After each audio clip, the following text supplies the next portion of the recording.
இதோ கடவுள் எனக்கு துணைவராய் இருக்கின்றார். என் ஆண்டவர் என் வாழ்வுக்கு ஆதரவாய் இருக்கின்றார். தன்னார்வத்தோடு உமக்கு பலி செலுத்துவேன். ஆண்டவரே, உமது பெயரை போற்றுவேன், ஏனெனில் அது நல்லது. தந்தை மகன் தூயாவியார் பெயராலே.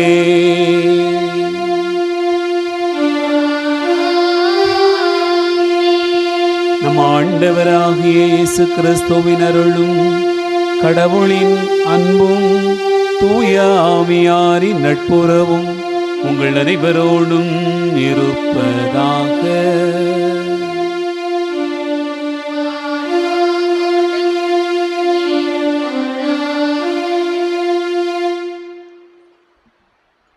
திருப்பலி முன்னுரை. இன்று பொதுக்காலம் 16ஆம் ஞாயிறு. அன்பையும் பண்பையும் ஆற்றலையும் பரிவையும் கொண்டு வாழ ஆற்றல் தரும் தெய்வீக திருப்பலிக்கு திருச்சிலுவை அன்பிய குடும்பங்கள் இணைந்து நம் தந்தை அவர்களையும் அருள் சகோதரிகள் அவர்களையும் இறைமக்கள் அனைவரையும் அன்புடன் அழைக்கின்றோம். மனித வாழ்க்கையின் நோக்கம் சேவை செய்வதும் பிறர் மீது இரக்கம் காட்டுவதுமாகும். பரிவு என்பது இறைவனின் முகம். இயேசு தனது நற்செய்தி வாழ்வில் துன்பப்படும் மக்கள் மீதும் தம்மை நாடி வரும் மக்கள் மீதும் பரிவு கொண்டு நற்செய்தியை அறிவித்தார். பாலை நிலத்தில் பசியோடு இருந்த மக்கள் மீது பரிவு கொண்டு உணவளித்தார். தீய ஆவியை ஓட்டினார். கைம்பெண்ணின் மகனுக்கு மீண்டும் உயிர் கொடுத்தார். இவ்வாறு பரிவு என்பது இயேசுவின் இயல்பாக இருந்தது. பரிவு என்பது நம்முடைய வலியை கடந்து அடுத்தவரின் வலியை உணர்த்துவது. இவ்வுலக வாழ்வில் பணத்துக்காகவும் புகழுக்காகவும் தன்னை அன்பு உள்ளவர்களாகவும் பரிவுள்ளவர்களாகவும் மாற்றிக்கொள்ளும் தரணியில் இயேசுவை போல் உழைப்பால் பிறருக்கு அன்பையும் பரிவையும் கொடுக்கும் நல்ல மனமுள்ளவர்களாக வாழ வரவேண்டி நம்மையும் திருச்சிலுவை அன்பிய குடும்பங்களில் உள்ளவர்களையும் இறைப்பாதம் அர்ப்பணித்து இத்திருப்பணியில் பக்தியோடு இங்கு பங்கு கொள்வோம். இறையாசிரியர் பெறுவோம். ஆண்டவர் இயேசு கிறிஸ்துவில் அன்பு நிறைந்த சகோதர சகோதரிகளே, இன்றைய வழிபாட்டை சிறப்பு செய்கிற திருச்சிலுவை அன்பிய குடும்பங்களுக்காக நாம் சிறப்பாக வேண்டுவோம். இந்த அன்பிய கூட்டம் தவறாது நடைபெறும்படியாகவும் அனைத்து மக்களும் அன்பிய கூட்டத்தில் கலந்து கொள்ளும்படியாகவும் குறித்த காலத்தில் நல்ல மழை பெய்து நாடு செழிக்கவும் அன்பியத்தில் இருக்கக்கூடிய அனைத்து குழந்தைகளும் நன்றாக படித்து முன்னேற்றம் அடையும்படியாகவும் எல்லா மக்களும் பங்கு முழுக்க நல்ல சுகத்தோடு வாழவும் நாம் இப்பலியிலே ஜெபிப்போம். சுந்தர் சிங் ஆசிரியர் ஒப்புக் கொடுக்கக்கூடிய மரித்தோர் 2ஆம் ஆண்டு நினைவு திருப்பலி. குடும்பத்தில் மரித்த அப்பா ஜான் ஜோசப் 2ஆம் ஆண்டு நினைவு நாளில் அவருடைய ஆன்மா இல்லத்தில் இளைப்பாற்றடையும்படியாகவும் மேலும் அம்மா இருதயம்மாள், பெரியப்பா செபஸ்தியான், முடியப்பன், இஞ்ஞாசி, சூசை, லூகாஸ் ஆகியோருடைய ஆன்ம நலனுக்காகவும் யாரும் நியாத ஆன்மாக்களுக்காகவும் புனித அந்தோணியார் வழியாக வேண்டுவோம். கலா சதீஷ் ஒப்புடக்கூடிய மரித்தோர் 25ஆவது ஆண்டு நினைவு திருப்பலி. தனது குடும்பத்தில் மரித்த தனது தந்தை அந்தோணிசாமி அவர்களுடைய ஆன்மா இறைவனுக்கு இளைப்பாற்றடையும்படியாகவும் மேலும் குடும்பத்தில் மரித்த எல்லா ஆன்மாக்களுக்காகவும் யாரும் நியாத ஆன்மாக்களுக்காகவும் மாசில்லா குழந்தைகளுடைய ஆன்மாக்களுக்காகவும் இறைவனுக்கு இளைப்பாறுதல் கிடைக்கும்படியாக நாம் இப்பலியிலே வேண்டுவோம். அன்பார்ந்தவர்களே, இக்கருத்துக்களோடு நம்முடைய வேண்டுதல்களை விண்ணப்பங்களையும் ஆண்டவருடைய திருப்பாதத்தில் வைத்து ஜெபிப்போம். அன்புமிக்க சகோதர சகோதரிகளே, நம் திருமுழுக்கு நினைவாக நம்மீது தெளிக்கப்படும் தமது படைப்பாகிய தண்ணீரை புனிதப்படுத்தி அருளுமாறு நம் இறைவனாகிய ஆண்டவரை கெஞ்சி மன்றாடுவோமாக. அவரே நமக்கு உதவி அளித்து நாம் பெற்றுக்கொண்ட தூய ஆவிக்கு என்று உண்மை உள்ளவர்களாக நிலைத்திருக்க அருள்வாராக. என்றென்றுமுள்ள இல்லாமல்ல இறைவா, வாழ்வின் ஊற்றும் தூய்மையின் தொடக்கமுமான தண்ணீரின் வழியாக மக்கள் புனிதமடைந்து நிலைவாழ்வின் கொடையை பெற வேண்டுமென்று திருவுளமானீர். இத்தண்ணீரை புனிதப்படுத்தியருள உம்மை வேண்டுகிறோம்.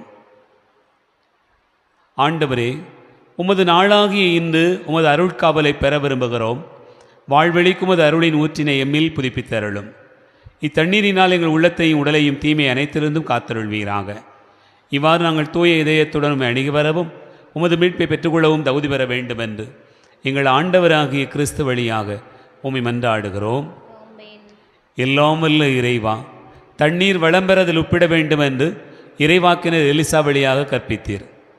உமது படைப்பு பொருளாகிய இந்த உப்பை பரிவிரக்கத்துடன் புனிதப்படுத்தியருள உம்மை தாழ்மையுடன் வேண்டுகிறோம். ஆண்டவரே, உப்பு கலந்த இந்த தண்ணீர் தெளிக்கப்படுகிற இடமெல்லாம் தீயோனின் தாக்குதல் அனைத்தும் தோல்வியுறச் செய்வீராக.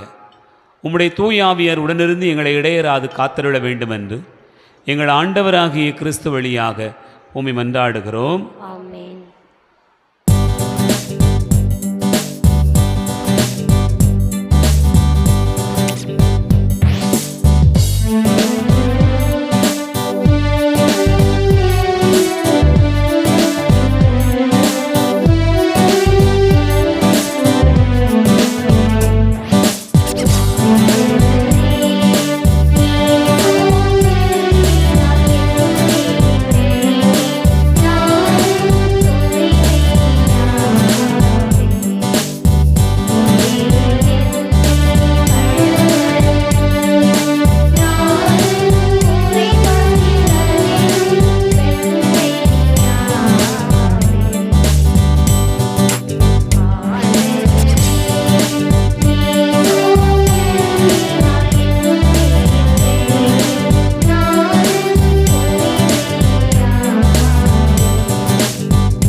எல்லாம் வல்ல இறைவன் நம் பாவங்களிலிருந்து நம்மை தூய்மைப்படுத்துவாராக.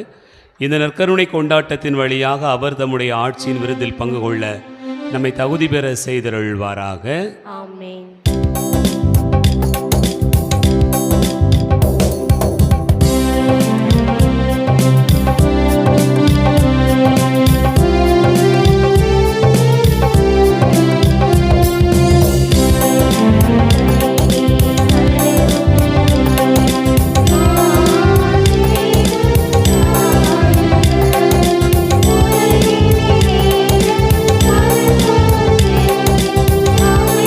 Amen.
மன்றாடுவோமாக.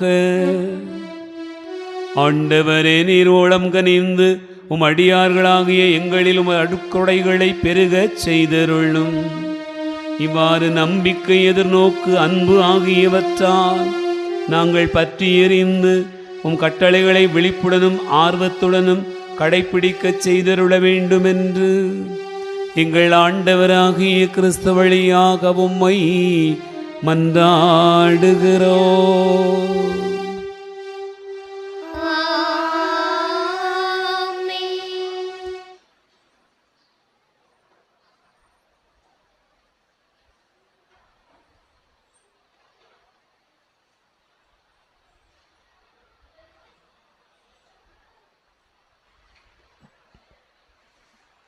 முதல் வாசகம்.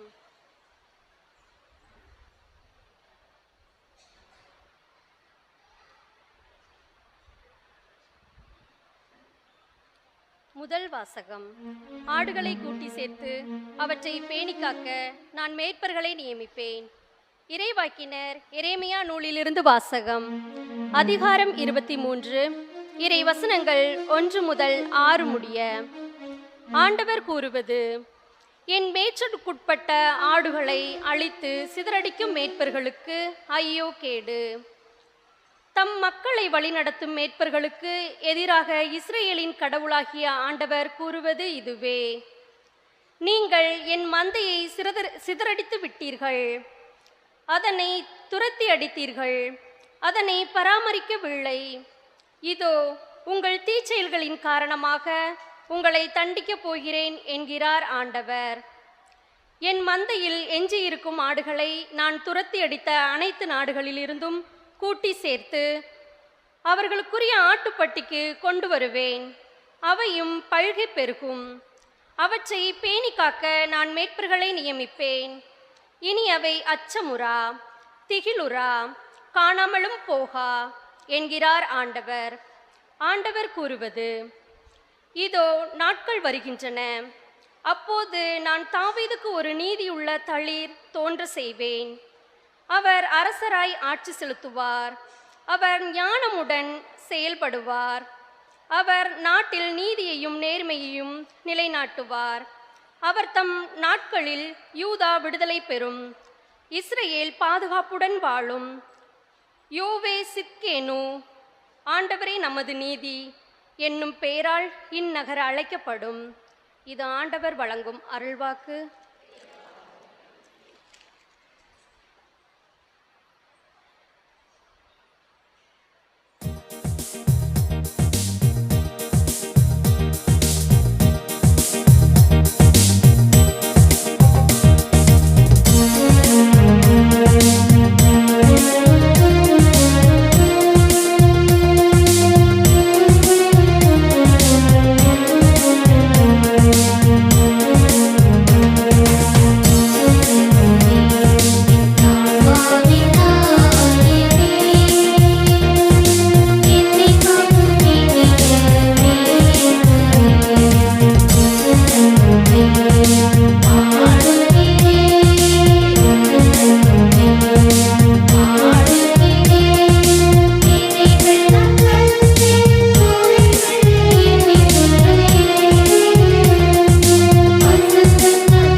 இரண்டாம் வாசகம்.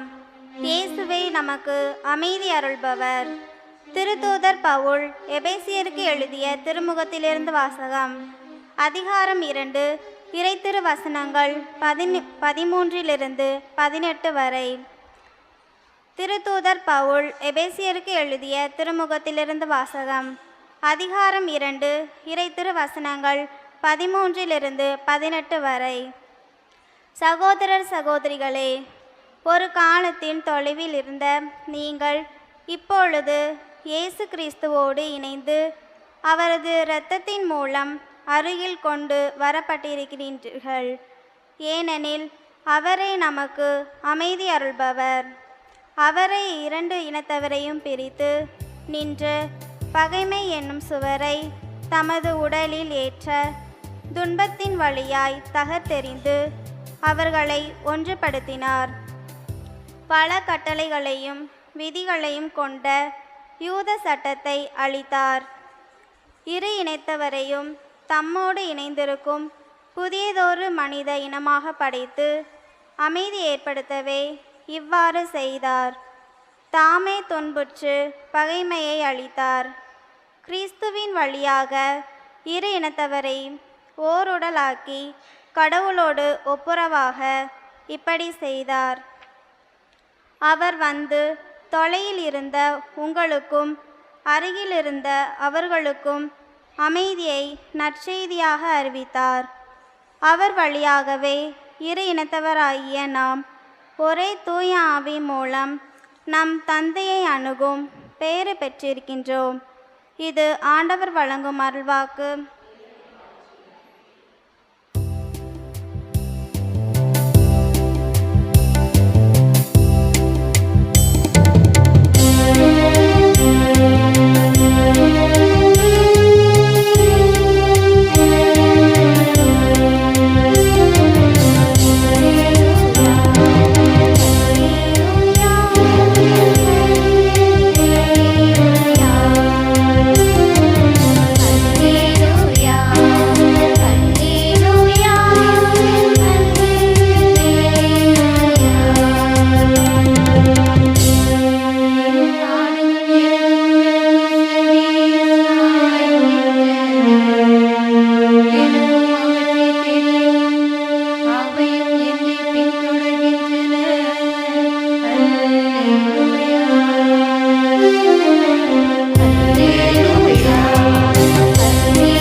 ஆண்டவர் உங்களோடு இருப்பாராக.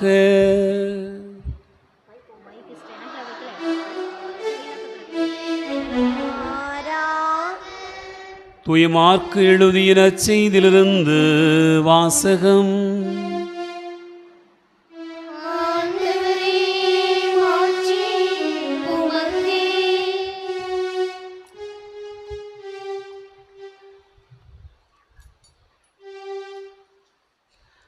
மார்க்கு நற்செய்தி அதிகாரம் 6, இறைவார்த்தைகள் 30 முதல் 34 முடிய. மார்க்கு நற்செய்தி அதிகாரம் 6, இறைவார்த்தைகள் 30 முதல் 34 முடிய.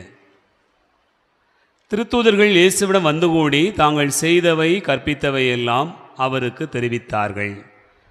அவர் அவர்களிடம், நீங்கள் பாலை நிலத்தில் உள்ள தனிமையான ஓர் இடத்திற்கு சென்று சற்று ஓய்வெடுங்கள் என்றார். ஏனெனில் பலர் வருவதும் போவதுமாய் இருந்ததால் உண்பதற்கு கூட அவர்களுக்கு நேரம் கிடைக்கவில்லை.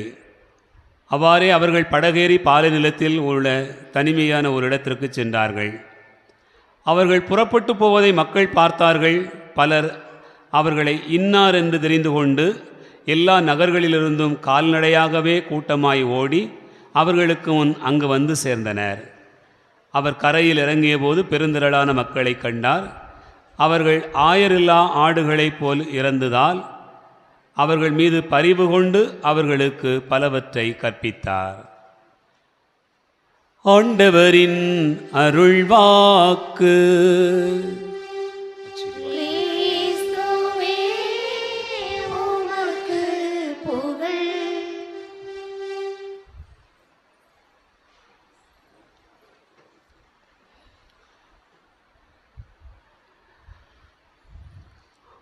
ஆண்டவர் இயேசு கிறிஸ்துவில் அன்பு நிறைந்த சகோதரர்களே, சகோதரிகளே, கோடி அற்புதர் புனித அந்தோணியாருடைய அன்பு நிறைந்த பிள்ளைகளே, உங்கள் அனைவருக்கும் அன்பு கலந்த வணக்கத்தையும் வாழ்த்துக்களையும் தெரிவித்துக் கொள்ளுகிறேன்.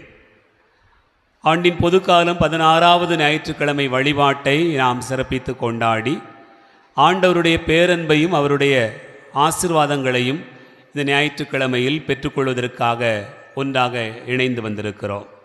இந்த நாளில் நமக்கு கொடுக்கப்பட்டிருக்கக்கூடிய வாசகங்கள் நமக்கு வெளிப்படுத்துகிற உண்மைகளை அறிந்து கொள்ள நம்முடைய மனதை ஆண்டவரிடத்தில் ஒப்பு கொடுத்து செபிப்போம். கண்களை மூடி கரங்களை குவித்து ஆண்டவருடைய பிரசன்னத்தில் ஒரு சிறிய ஜெபம் செய்வோம். எங்கள் அன்பின் பரலோக பிதாவே, உமக்கு கோடான கோடி நன்றிகளை காணிக்கையாக்குகிறோம். கடந்த வாரம் முழுக்க ஆண்டவரே எத்தனையோ போராட்டங்கள், சவால்கள், என்ன விதமான சூழ்நிலைகள் வந்தாலும் கூட நீர் எங்களோடு கூட இருந்தீர், பயணப்பட்டீர். நாங்கள் சென்று வந்த இடமெல்லாம் எங்களோடு கூட இருந்தீர். நாங்கள் வேண்டிக் கொண்ட காரியங்களை எங்களுக்கு நிறைவேற்றி தந்தீர். என்னுடைய வாழ்வெல்லாம் உமக்குரிய நன்மைத்தனங்களால் நிரப்பினீர். எல்லாவற்றுக்குமாக இந்த வேளையிலே நன்றி கூறுகிறோம். இதோ நற்செய்தியிலே கேட்டது போல சீடர்கள் எல்லா இடங்களுக்கும் சென்று வந்தார்கள், எல்லாவற்றையும் இயேசுவிடத்தில் ஒப்புவித்தார்கள்.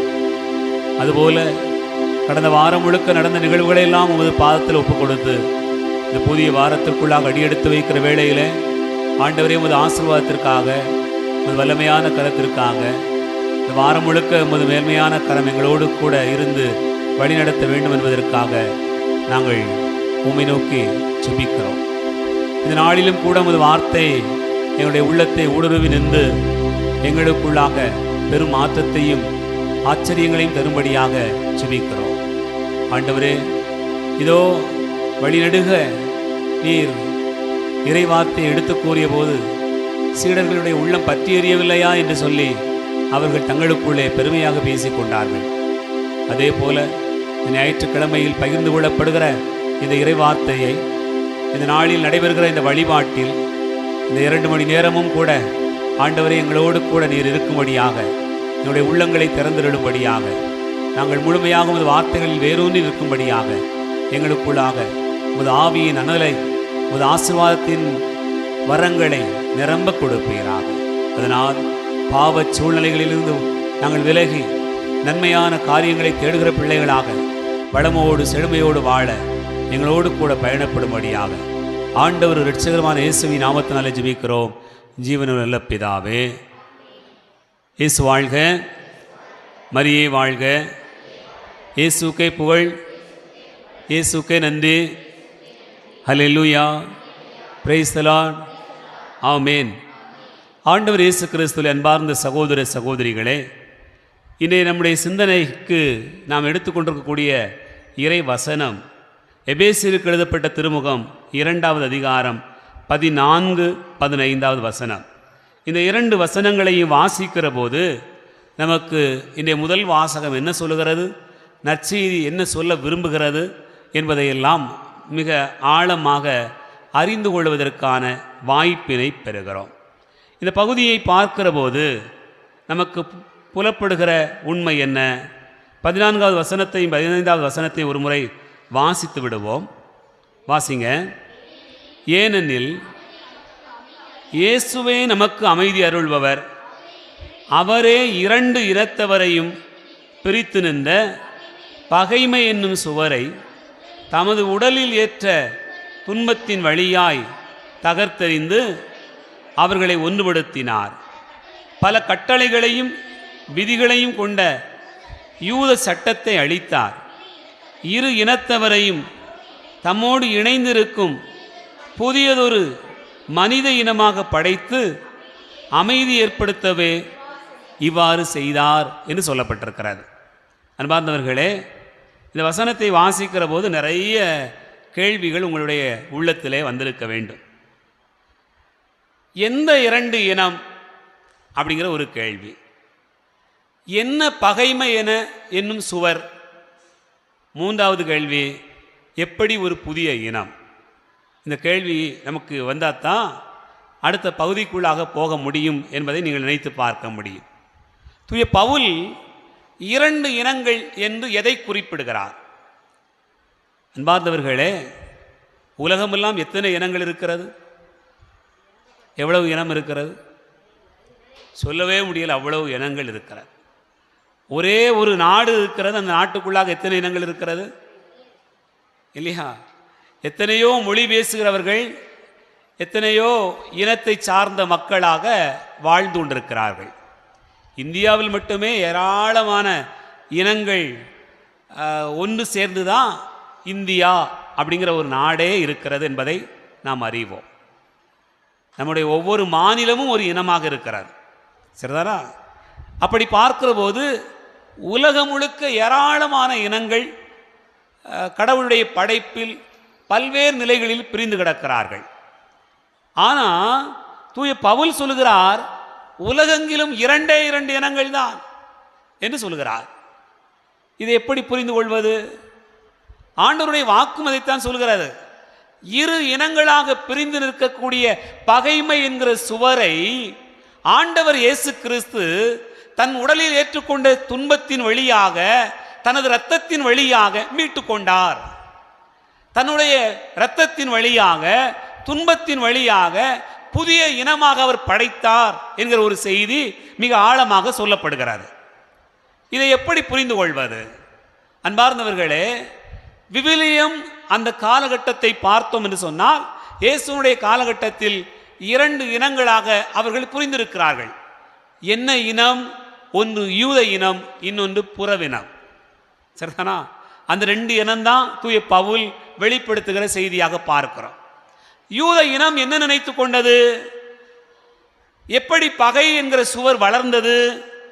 யூத இனத்திற்கும் புறவினத்திற்கும் பகைமை என்கிற சுவர் எப்படி வளர்ந்தது என்று பார்த்தீர்கள் என்று சொன்னால், யூத இனம் நினைத்து கொண்டது, உலகிலேயே கடவுளால் ஆசீர்வதிக்கப்பட்ட ஒரு இனம் இருக்கிறது என்று சொன்னால் அது நாங்கள் தான், வேற யாருமே கிடையாது. நாங்கள் தான் கடவுளுடைய சொந்த பிள்ளைகள். அவரை பற்றிய மறைநூல் வாக்குகள் அத்தனையும் எங்களுக்கு தான் வெளிப்படுத்தப்பட்டிருக்கிறது. அப்படின்னா மற்றவங்களாம் யாரு?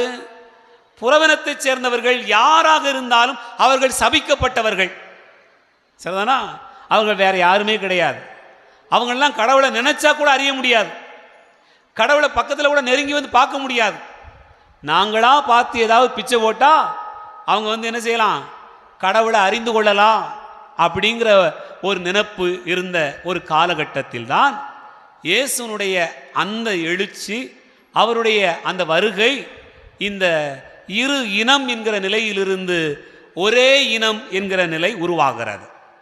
ஆகவே இயேசுவை எப்போது அவர்கள் புரிந்து கொள்ளாமல் சிலுவையில் அறைந்து கொண்டார்களோ, எப்போது அவர் தன்னுடைய இரத்தத்தை சிந்தினாரோ, எப்போது துன்பத்தின் வழியாக மக்களுக்கு மீட்பு கொடுக்க வேண்டும் என்பதற்கு சிலுவை சாவை ஏற்படுத்தினாரோ, அப்போது சிலுவையில் அந்த இரத்தத்தில் புதிய இனம் தோன்றியது. அதை தான் நம்ம புரிந்து கொள்ளணும். அந்த இரத்தத்தில் தான் புதிய இனம் தோன்றியது. என் அன்புக்குரிய சகோதர சகோதரிகளே, ஆகவே 2 இனம் என்பது யூத இனம், புறவினம். இந்த பகைமை என்கிற சுவர் என்பது நாங்கள் தான் கடவுளுக்குரிய மக்கள் என்கிற ஒரு எண்ணம். அது எங்கே உடைக்கப்படுகிறது? இயேசுனுடைய இரத்தத்தில் உடைக்கப்படுகிறது. இதுதான் செய்தி. இதை மனதில் ஆழமாக பதித்து கொண்டு இன்றைய காலகட்டத்தில் இந்த 2 இனம் என்பதை எப்படி புரிந்து கொள்வது? உலகமெல்லாம் 2 இனம் தானா அப்படிங்கிற ஒரு கேள்வி வருகிற போது, எத்தனையோ இனங்கள் வாழ்ந்தாலும் கூட எல்லா இனத்திற்குள்ளும் 2 இனம்தான் இருக்கிறது. அந்த 2 இனங்கள் என்ன என்பதை நாம் புரிந்து கொண்டோம் என்று சொன்னால், இந்த பகைமையை உடைப்பது எப்படி, இந்த பகைமை என்கிற சுவரை வெற்றி கொள்வதற்கு வழி என்ன என்பதனை நாம் அறிந்து கொள்ள முடியும். இயேசு வாழ்க, மரியே வாழ்க, இயேசுக்கே புகழ், இயேசுக்கே நன்றி. அன்புக்குரிய சகோதர சகோதரிகளே, இன்றைக்கு இருக்கக்கூடிய 2 இனங்கள் என்ன, அவர்களுக்குரிய பகைமை என்கிற சுவர் என்ன? நம்ம 3 உதாரணத்தை மட்டும் பார்ப்போம். 3 உதாரணத்தை மட்டும் எடுத்துக்கொள்ளலாம். அதை நீங்கள் புரிஞ்சுக்கிட்டீங்கன்னு சொன்னால் எப்படி 2 இனம் எப்படி பகை அப்படிங்கிறது புரிந்து கொள்ள முடியும்.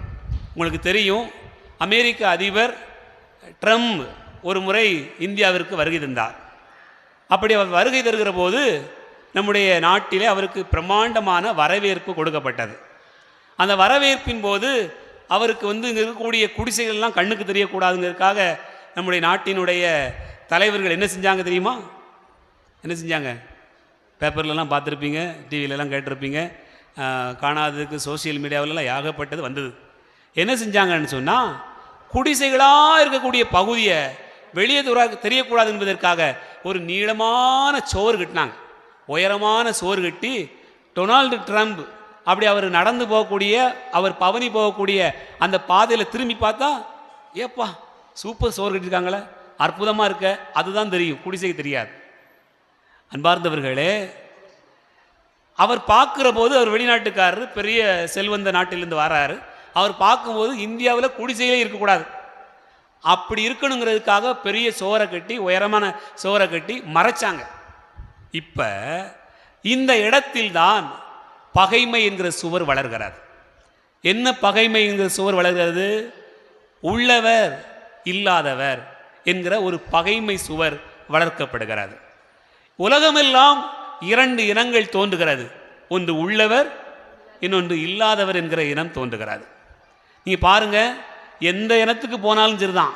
இங்கே இருக்கிற தமிழ்நாட்டில் தமிழர்கள் எடுத்துக்கொள்ளுங்க, கேரளாவுக்கு போங்க, கேரளைட்ஸ் எடுத்துக்கோங்க, தெலுங்கர்கள், கன்னடர்கள், யார் எடுத்துக்கிட்டாலும் அங்கே போனால் உள்ளவன் ஒருத்தன் இருப்பான், இல்லாதவன் அப்படிங்கிற ஒருத்தன் இருப்பான். ரெண்டு இனங்கள் தான் இருக்கிறது. உலகமெல்லாம் ரெண்டே இனங்கள் தான், உள்ளவர் இல்லாதவர் என்கிற இனம். இந்த பகை எப்படி கட்டி எழுப்பப்படுகிறது? அன்பார்ந்தவர்களே, செல்வந்தர்களாக வாழுகிறவர்கள் அவர்கள் நேர்த்தியானவர்கள், அழகானவர்கள். ஏழைகளாக இருக்கக்கூடியவர்கள் காணக்கூடாதவர்கள், அவர்கள் வாழக்கூடாதவர்கள் என்கிற ஒரு பகை என்கிற சுவர் வளர்க்கப்படுகிறது அல்லவா?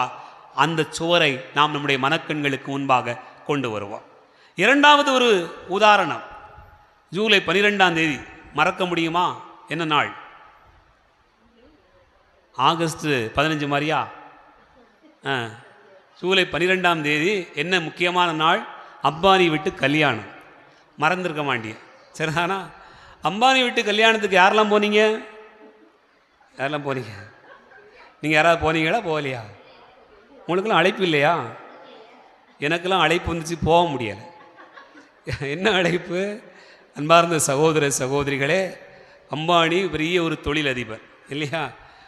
உலகத்திலேயே, இந்தியாவிலேயே நம்பர் பணக்காரரில் ஒருத்தர். அவர் கல்யாண வீட்டுக்கு யாரெல்லாம் போயிருந்தா, இந்த நாட்டினுடைய தலைவர்கள், அரசியல் தலைவர்கள், நடிகர்கள், நடிகைகள், மிக பிரமாண்டமாக மதிக்கப்படக்கூடிய பெரியவங்களாம் போயிருந்தாங்க. இப்போ அந்த வீட்டில் கல்யாணம் நடக்கலாமா நடக்கக்கூடாதா? நடக்கலாங்களா? தப்பா? இந்தியாவுக்கு கல்யாணத்துக்கு பஞ்சமே இல்லை, சரிதானா? எந்த நாட்டில் கல்யாணம் நடக்கவில்லையே, நம்ம நாட்டில் ஏராளமாக கல்யாணம் நடந்துட்டுருக்கு. கல்யாணத்துக்கு பஞ்சம் இல்லை, அவன் வீட்டில் கல்யாணம் நடந்ததும் தப்பு இல்லை. ஆனால் என்ன பிரச்சனைன்னு சொன்னால், இந்த நாட்டை ஆளுகிற உயர் பதவியில் இருக்கக்கூடியவர்கள், பெருந்தலைவர்கள், அவங்க எல்லாம் போயிருக்கிறாங்க. 1 கிராம் தங்கம் வாங்கிறதுக்கு, தாலிக்கு போடுறதுக்கு வழி இல்லாமல் அந்த நாட்டினுடைய மக்களும் இருக்கிறார்கள். அதை நினச்சி கூட பார்க்கல. இப்போ நாம் என்ன பார்க்குறோம்? ஏழைகள் ஏழைகளாக இருக்க வேண்டும், அது அவங்களுடைய விதி, அவங்க மேல் சுமத்தப்பட்டிருக்கக்கூடிய விதி. செல்வந்தர்கள் அவங்க அப்படி தான் இருப்பாங்க, அதை நீங்கள் கண்டுக்கிடாத, பார்க்கணுன்னா பார்த்து ரசிச்சுக்கங்க அப்படின்னு சொல்கிறான் இல்லையா? பகை என்கிற சுவர் வளர்கிறது. இங்கே 2 இனங்கள் தோன்றுகிறது, பகை என்கிற சுவர் வளர்கிறது. அதே போல் 3வது ஒரு உதாரணம் சொல்லுகிறேன் பாருங்க. அன்பார்ந்தவர்களே, நீட் தேர்வு வைக்கப்பட்டது. நீட் தேர்வு யாருக்காக? டாக்டருக்கு படிக்க போகணும்னு சொன்னால் என்ன எழுதணும்? நீட் எழுதணும். அந்த நீட் தேர்வுக்காக ஏராளமான பேர் இரவு பகலாக கண் விழித்து அப்படியே தூக்கத்தை மறந்து கஞ்சி கூட வழி இல்லாமல் அப்படி கஷ்டப்பட்டு படித்து பரிசு எழுதிட்டு இருக்கிறான். கொஞ்சம் பேர் வசதியானவன் என்ன செஞ்சான்னு சொன்னால், குறுக்கு சால் ஓட்டி காசை கொடுத்து நீட் தேர்வில் பாஸ் ஆகி வேலையை உள்ளே போயிடுறான். இது நம்முடைய நாட்டில் நடக்கும். இப்போ வசதி படைத்தவர்கள், உள்ளவர்கள், இயன்றவர்கள், எல்லாம் செய்திட முடியும் நினைக்கிறவங்க அப்படி உள்ள நுழைஞ்சிட்டான்னு சொன்னால், சாதாரண எளியவர்கள் என்ன செய்ய முடியும்? இங்கே தான் என்ன தோன்றுகிறது? அன்பார்ந்தவர்களே, வாய்ப்பு கிடைத்தவர்கள், வாய்ப்பு மறுக்கப்பட்டவர்கள் என்கிற இரண்டு இனம் தோன்றுகிறது. இங்கே பகை என்கிற சுவர் வளர்கிறது. என் அன்புக்குரிய சகோதர சகோதரிகளே, இப்படிப்பட்ட ஒரு சூழ்நிலை உருவாகுவதைத்தான் பகைமை என்கிற சுவர் என்பது இந்த காலகட்டத்தில் நாம் புரிய வேண்டிய ஒரு செய்தி. பவுலின் காலத்தில் பவுல் குறிப்பிட்ட இரண்டு இனம் என்பது யூத இனம், இன்னொன்று புறவினம். ஆனால் இன்றைக்கு இருக்கக்கூடிய இரண்டு இனம் உள்ளவன் இல்லாதவன் என்கிற இரண்டு இனம். அந்த காலகட்டத்தில் பகை என்கிற சுவர் நாங்கள் கடவுளை சார்ந்தவர்கள், இன்றைக்கு இருக்கக்கூடிய பகை என்கிற சுவர் நாங்கள் செல்வந்தர்கள், ஆழ பிறந்தவர்கள், நாங்கள் மேலானவர்கள் என்கிற பகை என்கிற சுவர். என் அன்புக்குரிய சகோதர சகோதரிகளே, இந்த சுவரை உடைப்பது எப்படி என்று பார்த்தோம் என்று சொன்னால் அதற்கான விடைதான் இன்றைய முதல் வாசகமும் நற்செய்தி வாசகமாக நமக்கு சொல்கிறது. ரெண்டு நிலைகளையும் நீங்கள் பார்க்க வேண்டும். முதல் வாசகத்தில் ஆயனுக்கும் மந்தைக்குமான உறவு குறித்து சொல்லப்பட்டிருக்கிறது. ஆயன் என்பவன் என்ன செய்து கொண்டான்? தன் மந்தைகளை தானே மேய்ந்து கொண்டான். வேலியே பயிரை மேய்வது போல என்று சொல்லலாம். நாம் நினைச்ச உடனே என்ன சொல்லுவோம்? ஆயர்னா சாமியார், பிஷப்பு, மந்தனா நம்ம அப்படின்னு மட்டும் நினச்சிக்கிட்டு இருக்கக்கூடாது. ஆயன் என்பவன் ஆளுகிறவன், மந்தை என்பவர் சாதாரண மக்கள். அன்புக்குரிய சகோதர சகோதரிகளே, ஆயனாயிருந்து மக்களுக்குரியதை வழங்க வேண்டிய பொறுப்பில் இருக்கக்கூடிய தலைவர்கள் மக்களுக்குரியதை எடுத்து பெரும் தலைகளுக்கு கொடுத்து விடுகிறார் அல்லவா? அதை என்ன சொல்வது? அதுதான் வேலியே பயிரை மேய்கிற கதை. அதுதான் ஆயனே திருடி இன்னொருவருக்கு கொடுக்கக்கூடிய ஒரு செயல். அப்படித்தான் நம்முடைய நாட்டிலே நடைபெற்று கொண்டிருக்கிறது என்பது நம் எல்லாருக்கும் தெரிந்திருக்கக்கூடிய ஒரு சூழ்நிலை. அதைத்தான் முதல் வாசகம் மிக தெளிவாக சொல்கிறது.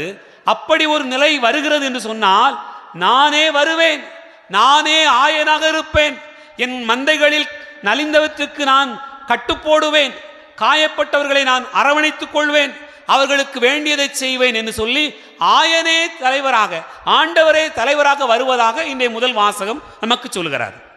என் அன்புக்குரிய சகோதர சகோதரிகளே, ஆனால் இன்றைய நற்செய்தி வாசகத்தை பார்த்தோம் என்று சொன்னால் இந்த பகைமை என்கிற சுவரை, இரு இனங்களாக பிரிந்து நிற்கக்கூடிய இந்த நிலையை மாற்ற வேண்டும் என்று சொன்னால் ஆண்டவர் இயேசு கிறிஸ்து நற்செய்தியின் வழியாக 3 செய்திகளை நமக்கு வலியுறுத்தி சொல்கிறார்.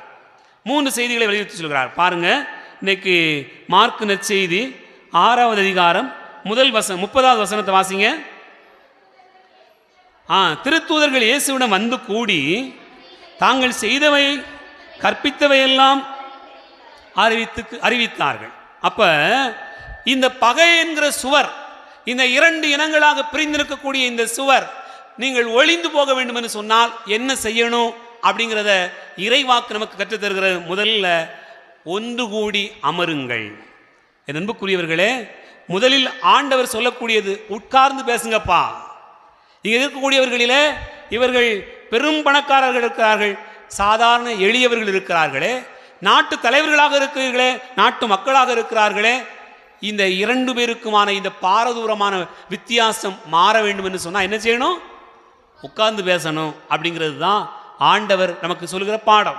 நீங்க பாருங்க, இயேசுவிடத்திலே சீடர்கள் பல்வேறு இடங்களுக்கு போய் நற்செய்தி அறிவித்துட்டு வந்து போதித்தவை, கற்பித்தவை, புதுமைகள் செய்தவை எல்லாத்தையும் என்ன செஞ்சாங்க? தங்களுடைய பெருமை நினைத்துக்கிட்டு அப்படியே போகல. இயேசுவிடத்தில் வந்து சொன்னார்கள், உட்கார்ந்து பேசினார்கள். என் அன்புக்குரிய சகோதர சகோதரிகளே, நிறைய குடும்பங்கள் உட்கார்ந்து பேசுறதே இல்லை. இன்னைக்கு பிரச்சனை அதுதான். உட்கார்ந்து பேசுறதுக்கு ஏதாவது நேரம் இருக்கா? பிள்ளைகளுக்கு குடும்பத்தில் கணவர் ஃபோன்லேயே சொல்லி முடிச்சிருவார், பிள்ளை தெருவில் நின்று முடிச்சிடும், எல்லாமே அங்கங்கே சொல்லி முடிச்சிடும். அதனால் யாருமே உட்கார்ந்து பேசுறதுக்கு தயாராக இல்லை. யார் வீட்டிலலாம் நாங்கள் டெய்லி உட்கார்ந்து பேசணும் கைதுக்கும் ஆகும்.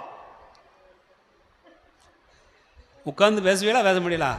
நாங்கள் உட்கார்ந்துருப்போம், எங்கள் காது கேட்கும். அப்படிதான், உட்கார்ந்து பேசுறதுக்கு யாருமே தயாராக இல்லை. அதனால தான் பிரச்சனை. நாட்டிலேயே என்ன பிரச்சனைன்னு சொன்னால், நாட்டினுடைய பிரதமரோ முதலமைச்சரோ மக்களுடைய பிரச்சனையை உட்கார்ந்து பேசுறதுக்கு தயாராக இல்லை. அதனால் பிரச்சனையும் நடக்கும். அதே மாதிரி வீட்லேயும் பிரச்சனைனா என்ன காரணம்? யாரும் யார் வீட்லேயும் உட்கார்ந்து பேசுறதுக்கு தயாராக இல்லை. சண்டைன்னு வந்துட்டுன்னு சொன்னால் அடிதடி தான் நடக்கிறதுக்கு தயாராக இருக்கே தவிர உட்கார்ந்து பேசி தீர்ப்போம்ங்கிறது யாரும் தயாராக இல்லை. குடும்பத்தில் பிரச்சனை டைவர்ஸ் வரைக்கும் போகுது, அதை தாண்டியும் போகுது, அல்லது அண்ணன் தம்பிகளுக்குள்ள சண்டை வருது, கண்ட இடத்துல கண்ட மாதிரி பேசுகிறாங்க. சரி பேசி பார்ப்போம்டா, சரி பண்ணுவோம்டா அப்படிங்கிறதுக்கு தயாராக இல்லை. 2 பேர் தூண்டி விட்டோடனே உன்னைய பற்றி அப்படி சொன்னாங்க பத்தியா, உன்னைய பற்றி அப்படி சொன்னாங்க தெரியுமா, அவள் அப்படி சொன்னா, இவ அப்படி சொன்னா, கூடிக்கிட்டே தான் இருக்குது. அவரை யாரும் உட்கார்ந்து பேசுறது தயாராக இல்லை. ஆனால் பாருங்க, சீடர்கள் போன இடமெல்லாம் போய் புதுமைகளை செஞ்சுட்டு சின்ன பிள்ளை மாதிரி எங்கள் பள்ளிக்கூடத்தில் எனக்கு இது சொல்லி கொடுத்தாங்க தெரியுமா, என்ன சொல்லி கொடுத்தாங்கன்னு கேட்பீங்களா, கேட்க மாட்டீங்களா? உங்கள் பிள்ளைங்க பள்ளிக்கூடத்துக்கு போயிட்டு வந்தவொடனே படித்தாங்களா இல்லையா, என்ன சொல்லி கொடுத்தாங்க, எந்த டீச்சர் என்ன பாடம் நடத்துனாங்க, தமிழில் என்ன சொல்லி கொடுத்தாங்க, இங்கிலீஷில் என்ன ரைம் சொல்லி கொடுத்தாங்க, மேத்ஸில் என்ன சொல்லி கொடுத்தாங்க, அப்படி கேட்போமா கேட்க மாட்டோமா? ரொம்ப சொற்பமானவர் தான் கேட்போம். மற்றவங்கெல்லாம் அது வாட்டுக்கு படிக்கும், அது வாட்டுக்கு பார்த்துக்கிடும். என் அன்புக்குரியவர்களே, உட்கார்ந்து பேசுகிறதே இல்லை, கேட்குறதே இல்லை. அதனால தான் நிறைய குடும்பங்களில் பிரச்சனை, குழப்பம், நாட்டிலையும் அதே மாதிரி தான். ஆகவே தான் இந்த பகைமை என்கிற சுவர் பிள்ளைகளுக்கும் பெற்றோருக்கும் இடைவெளி பெருகி போகிறது. சுவர் வளர்ந்துக்கிட்டே இருக்கு, அப்படித்தானா? அதுதான் நடக்கு. சுவர் வளர்ந்துக்கிட்டே இருக்கா இல்லையா? இயேசு வாழ்க, மரியே வாழ்க. எல்லாரும் இங்கே தான் இருக்கீங்களான்னு பார்க்க. உங்கள் வீட்டில் பகை என்கிற சுவர் வளர்க்கா இல்லையா? பிள்ளைக்கு அவனுக்குன்னு தனி ரூமு, சரிதானா? அவனுக்குன்னு தனி பீரோ, அவனுக்குன்னு எல்லாமே. அவனுக்குள்ளது யாரும் தொற்றப்படாது. அவன் செல்ஃபோனை நீங்கள் பார்த்துடப்படாது, அவனுக்குள்ள பொருளை எதுவும் எடுத்துடப்படாது. ஆனால் துணியெல்லாம் நீங்கள் தான் துவைச்சி கொடுக்கணும், சரிதானா? அழுக்கானா அதானா தலையெல்லாம் நீங்கள் தான் கட்டி விடணும், சோத்தெல்லாம் அள்ளி நீங்கள் தான் வாயில் கொடுக்கணும். இதெல்லாம் நடக்கும், இதெல்லாம் செய்யணும். ஆனால் இந்த பகைங்கிற சுவர் எப்படி வளர்ந்துக்கிட்டே இருக்குது? கொஞ்சம் கொஞ்சமாக கண்டுக்கிடாமல் போட்டு பரவாயில்ல, செல்லம், பாசம், அன்பு, கூடு, அது கழுத, குதிரை, பன்னி, பேய், பிசாசு எல்லாம் வளர்ந்து சோரா வளர்ந்துருது. என் அன்புக்குரிய சகோதர சகோதரிகளே, ஆகவே அமர்ந்து பேசுதல் என்பது அது ஆண்டவருடைய சீடர்களுக்கே தேவைப்பட்டது. அப்படி என்று சொன்னால் கடவுளுடைய பிள்ளைகளாக குடும்பமாக வாழுகிற நமக்கு இந்த பகை என்கிற சுவர் இரு இனமாக ஒரு குடும்பம் பிரிந்து போகாமல் இருக்க வேண்டும் என்று சொன்னால் நமக்கு தேவையானது ஆண்டவர் இயேசுவை மையப்படுத்திய, அவருடைய இரத்தத்தை மையப்படுத்திய ஒரு புதிய இனம் நம்முடைய குடும்பத்திலே அமர்ந்து பேசுதல் வழியாக முதலில் உருவாக வேண்டும். 2வது என்ன செய்யணும்? ஆண்டவர் மிக அழகாக சொல்கிறார். தன்னுடைய சீடர்கள் அப்படி டயர்டாக வந்தவுடனே என்ன சொல்றார்? 31வது வசனத்தை வாசிங்க. நீங்கள் பாலை நிலத்தில் உள்ள தனிமையான ஒரு இடத்திற்கு சென்று சற்று ஓய்விடுங்கள். இப்போ நமக்கு 2 கேள்வி வருது. பாலைவனம் எப்படி இருக்கும்? புதற்காடாக இருக்குமா? மணலாக இருக்கும், அப்படிதானா? பாலை நிலம் எப்படி இருக்கும்? மணலாக இருக்கும். ஆண்டவர் என்ன சொல்கிறாரு? பாலை நிலத்துக்கு போய் ஓய்வெடுங்கள். பாலை நிலத்தில் போய் ஓய்வெடுக்க முடியுமா? ஓய்வெடுக்க முடியாது. அப்புறம் ஏன் அப்படி சொன்னார்? அன்பார்ந்த சகோதர சகோதரிகளே, பாலை நிலத்துக்கு செல்லுங்கள் என்பது ஆண்டவரிடத்தில் செல்லுங்கள் என்று பொருள், அவ்வளோதான். விவிலியத்தில் நம்ம பார்க்குறோம், பாலை நிலம் என்று சொன்னால் நான் அவளோடு நெஞ்சுருக பேசிய இடம் என்று ஆண்டவரே சொல்லியிருக்கிறார்.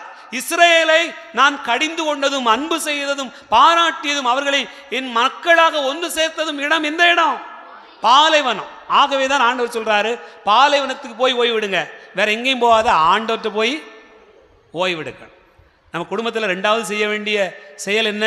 நம்ம குடும்பம் 2 இனமா பிரிஞ்சு போகாம பகை என்கிற சுவர் வளராமல் இருக்கணும்னா என்ன செய்யணும்?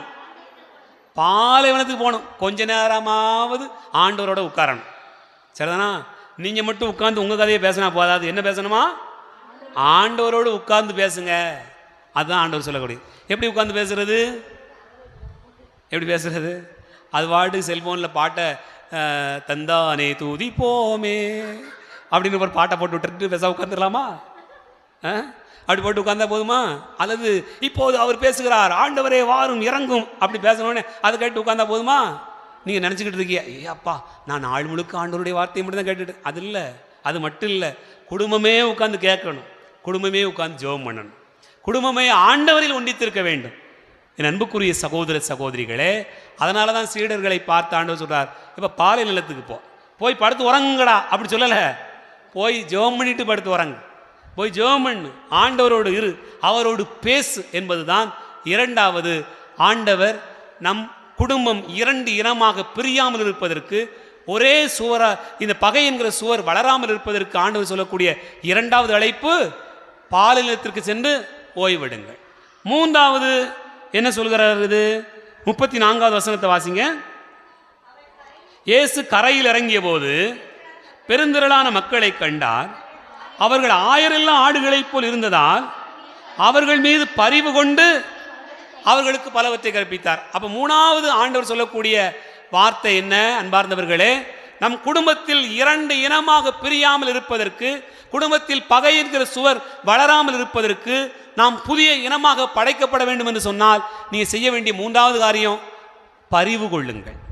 சரிதானா? ஒருத்தருக்கு ஒருத்தர் பரிவு காட்டுங்க.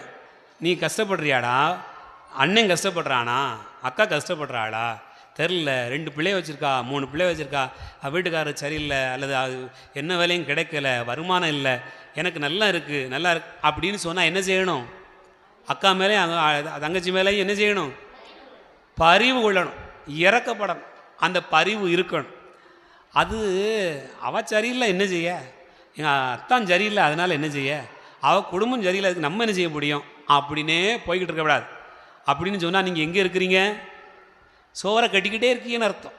உங்களுக்கு ஒரு கஷ்டம் வரும்போது அந்த சோறை உடைக்க முடியாத அளவுக்கு கல் கோட்டையாக பெரிசாக உயரமாக பிரம்மாண்டமாக கட்டி விடுகிறீர்கள் அர்த்தம். அப்போ என்ன செய்யணும்? பரிவு என்கிற கயிறால், அன்பார்ந்தவர்களே, பரிவு என்கிற கயிறால் என் மக்களை நான் கட்டி இழுத்து வந்தேன். எங்கிருந்து? எகிப்திலிருந்து நான் கூட்டி வந்தேன் என்ற ஆண்டவர் சொல்கிறார் அல்லவா? அதுபோல நம்முடைய குடும்பத்தில் 2 இனமாக பிரியாமல், பகைமை என்கிற சுவர் வளராமல் இருக்க வேண்டும் என்று சொன்னால், புதிய இனமாக படைக்கப்பட வேண்டும் என்று சொன்னால் நாம் செய்ய வேண்டியது பரிவு என்கிற கயிற்றால் ஒருவரை பிணைத்து கொள்ள வேண்டும் என்பதுதான் ஆண்டவர் நமக்கு கொடுக்கக்கூடிய அழைப்பு. ஆகவே இதுதான் இன்றைய வாசகங்கள் நமக்கு வெளிப்படுத்துகிற உண்மைகள். அதனால் முதலிருந்து ஒரு தடவை யோசித்து பார்ப்போம். என்னெல்லாம் சொன்னோம்? முதல்ல என்ன சொன்னோம்?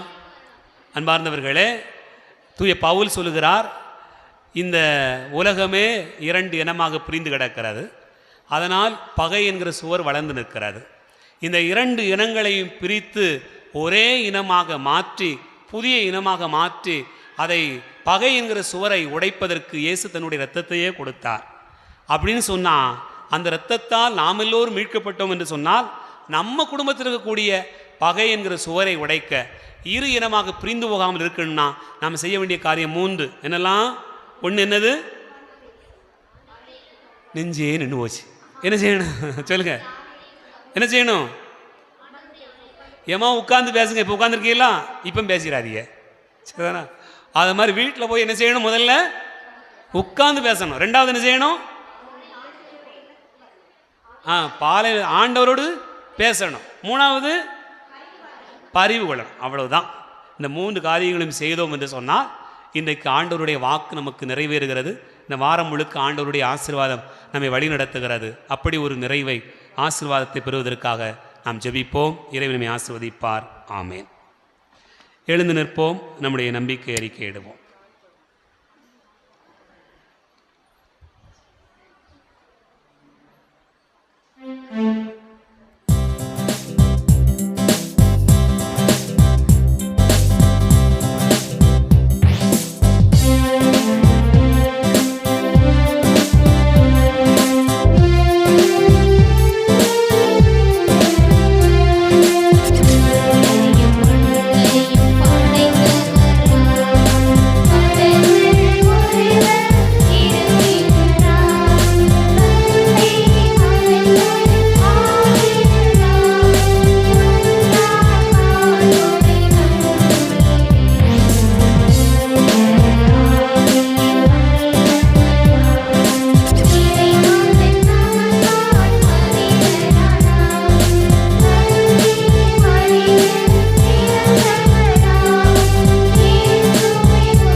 அன்புமிக்க சகோதர சகோதரிகளே, ஆண்டவர் நம்முடைய வாழ்வை பரிவு என்னும் கயிறுகளால் கட்டி அரவணைத்து கொள்ள விரும்புகிறார். அவருடைய குரலுக்கு செவிமடுத்து அவரில் ஒன்றித்து வாழ மன்றாடுவோம். நல்ல ஆயனே எம்மிறைவா, உன் அன்பு மக்களை வழிநடத்த நீர் ஆயனாக தேர்ந்தெடுத்துள்ள திருத்தந்தை, ஆயர்கள், குருக்கள், இருபால் துறவியர்கள் அனைவரும் இயேசுவை போல நல்லவர்களாக பணி செய்யவும், மக்களின் நிலையறிந்து இறையாண்மையை வளர்த்திட ஞானத்தையும் நற்சிந்தனையையும் அளித்திட இறைவா உம்மை மன்றாடுகிறோம். எல்லாம் வல்ல இறைவா, எங்கள் மன்றாட்டை கேட்டருளும். அன்பின் ஊற்றே எம் இறைவா, களைப்புடன் வந்த சீடர்களை ஓய்வெடுக்கச் சொன்னீரே, இன்று தன் வயோதி காலத்திலும் தன் பெற்ற பிள்ளைகள் பராமரிக்காத காரணத்தால் ஓய்வின்றி உழைத்து கொண்டிருப்பவர்களையும் முதியோர் இல்லங்களில் கைவிடப்பட்டவர்களையும் ஆசீர்வதித்து அவர்களுக்கு மகிழ்ச்சியையும் மன அமைதியும் அளித்தருள இறைவா உம்மை மன்றாடுகிறோம். எல்லாம் வல்ல இறைவா, எங்கள் மன்றாட்டை கேட்டருளும். நான் மேய்ப்பவர்களை நியமிப்பவன் என்று உறுதியளிப்பவரே எம் இறைவா, எம் நாட்டை ஆளும் தலைவர்களை ஆசீர்வதித்து இறை நாணமும் அன்பும் நிறைந்தவர்களாக நேரிய வழியில் நடந்து அனைத்து மக்களையும் சமமாக பவித்து அவர்களின் முன்னேற்றத்தில் அக்கறை கொள்ளும் தலைவர்களாக செயல்பட அருள் தர இறைவா உம்மை மன்றாடுகின்றோம். எல்லாம் வல்ல இறைவா, எங்கள் மன்றாட்டை கேட்டருளும்.